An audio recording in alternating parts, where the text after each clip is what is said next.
终于笑了。好了，把这个荷包拿回去，等到你绣好了，一定要给朕，朕会好好收藏着。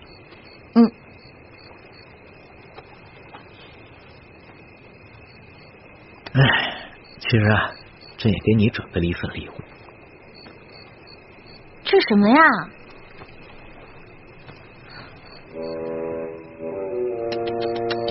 哎呦，丑死了！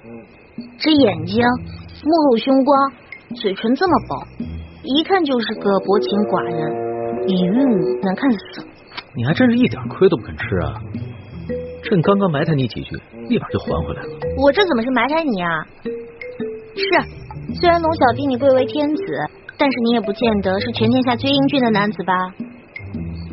而且你生气的时候特别像门神，很可怕。还从来没有人敢这么说过朕。今天是你生辰，朕就饶了你。